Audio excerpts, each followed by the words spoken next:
पहलगाम में जो आतंकी हमले हुए, जिन आतंकवादियों ने धर्म और मजहब पूछकर निर्मम हत्याएं की, ये क्या दर्शाता है आपको? ये उचित था? लोग आज तक यही कहते आए कि आतंकवादी का कोई मजहब नहीं होता, कोई धर्म नहीं होता, लेकिन यहां पर तो मानवता सर्वसार हो गई। हम भारतीयों को शिनाख्त करने के लिए उनसे जाति पूछा गया, उनसे धर्म पूछा गया, यहां तक कि सबसे निंदनीय कार्य उनके पैंट उतरवा कर उनका लिंग परीक्षण किया गया कि हिंदू है या मुस्लिम। जब पूर्णतया जब परीक्षण करने के बाद आतंकियों ने निर्णय लिया,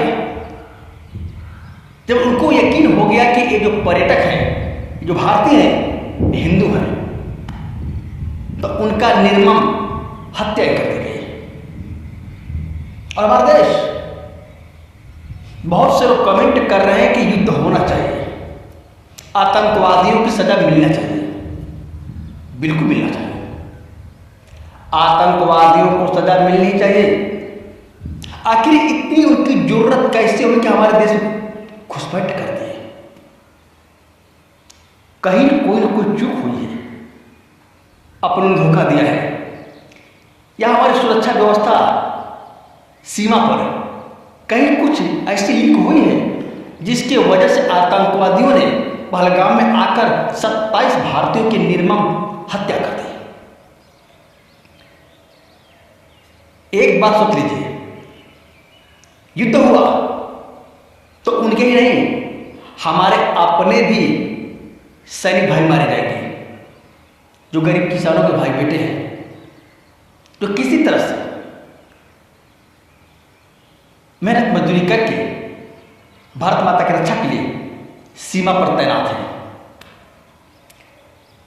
और एक उचित है, यदि इसका जवाब नहीं दिया गया तो आतंकवादियों का हौसला और बढ़ जाएगा और आए दिन हमारे भारत में घुसपैठ करेंगे और अमानवीय हरकत करेंगे।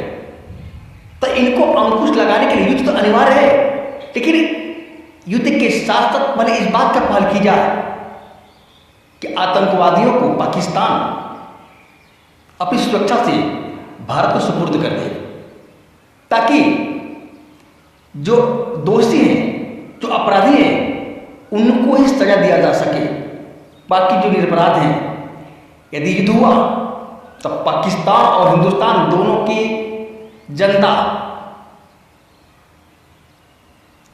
कष्ट से भर जाएगी, परेशान होगी और दोनों देशों में बहुत भारी विनाश होगा। तो इस विनाश को रोकने के लिए पहले किया जाए कि जिन्होंने पहलगाम में अमानवीय दर्दनाक राक्षसी प्रवृत्ति का जो हरकत की है, उनको भारत को सुपुर्द कर दिया जाए, ताकि सिर्फ सजा का अधिकारी वही हो सके। अन्यथा युद्ध हुआ तो दोनों देशों के सैनिक मारे जाएंगे, दोनों देशों में भीषण तबाही होगी, धन जन की हानि होगी और बहुत भयानक विनाश होगा। तो आप सोचिए, और युद्ध भी नहीं हुआ तो आतंकवादियों का हौसला और मनोबल और बढ़ जाएगा, हमको वो लोग कमजोर समझेंगे। फैसला आपके हाथों में है, युद्ध होनी चाहिए या सिर्फ आतंकवादियों को सजा मिलनी चाहिए? और यदि आतंकवादियों को सजा मिलनी चाहिए तो आतंकवादी को पकड़ेगा कौन? पाकिस्तान सुरक्षा से आतंकवादी को भारत को सुपुर्द करेगा? नहीं करेगा। तो हमको लगता है कि टेढ़ी उंगली सीधा करने से घी नहीं खिलेगा, टेढ़ी करनी पड़ेगी। लेकिन पहले कीजिए कि उन अपराधियों को पाकिस्तान या जो भी उनके संगठन से जुड़े लोग युद्ध को रोकना चाहते हैं तो उन अपराधियों को भारत को सुपुर्द करें ताकि महाविनाश रुक सके, अन्यथा महाविनाश निश्चित है। जय हिंद, जय भारत।